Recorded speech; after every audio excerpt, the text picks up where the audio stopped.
Tired of what? Of all these people judging me. Who judged you? Like that woman. Every time I sit with her, she tells me to wear hijab. Oh, hijab and music, the mother of all topics. Yeah, I listen to music without hijab. Well, wearing hijab, that would be a good thing to do. Says who? It's in the Quran, isn't it? Yeah, she did quote me something. She said in the chapter titled Light, and other places of the Quran. Yeah, but it's not a big sin anyway. Helping people and praying is more important. True, but big sins start with small sins. That's a good point, but what you wear is not important.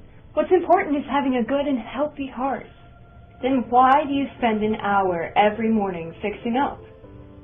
You spend so much money on cosmetics, not to mention all the time you spend on fixing your hair and low-carb dieting. But I don't like hijab. It limits my freedom. But the lotions and other cosmetics set you free? What's your definition of freedom, anyway? Freedom is in doing whatever you like to do. No. Freedom is doing the right thing without fearing other people. Look, I've seen so many people who don't wear headscarves and are good people. And so many who wear headscarves and are bad people. So what? There are people who are nice to you that are alcoholics. Does that mean we should be alcoholics? I don't want to be a fanatic. I'm okay the way I am without this. Then you're a secular fanatic, an extremist in disobeying God. You don't get it. If I wear hijab, who would marry me?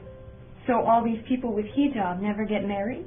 Okay, what if I get married and my husband doesn't like it and wants me to remove it? A man who does not respect your values is not worth marrying. But then who would hire me? A company that respects people for who they are. Not after 9/11. Yes, after 9/11. There are so many Muslim women working in hospitals and the corporate world with the headscarf. Why do you reduce religion to a piece of cloth anyway? Why do you reduce womanhood to high heels and lipstick colors? You didn't answer my question. In fact, I did. Hijab is not just a piece of cloth. It's obeying. It's courage in faith and action. And it's true womanhood. But your short sleeves and tight pants, that's called fashion. Do you live in a cave or something? First of all, hijab was founded by men who wanted to control women. What about the women who fight their husbands to wear hijab? And women in France who are forced to remove their hijab by men? What do you say about that? The person who asked you to wear hijab, it was a woman, right? Right, But fashions that are designed and promoted by male-dominated corporations set you free?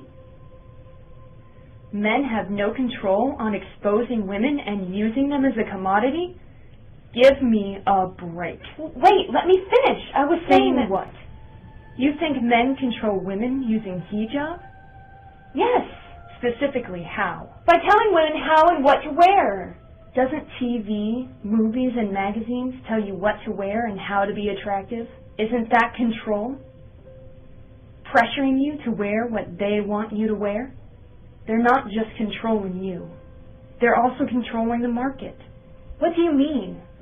I mean, the men who design the magazines are telling you to look skinny and anorexic, like the women on the cover. I don't get it. What does hijab have to do with products? It has everything to do with that. Don't you see? Hijab is a threat to consumerism. Women spend billions of dollars to look skinny and live by standards of fashion designed by men. And then here's Islam, saying, trash all that nonsense and focus on your soul. Don't worry about what men think of your appearance. Slap their filthy eyes with a headscarf. Stop lecturing me. I will not wear hijab.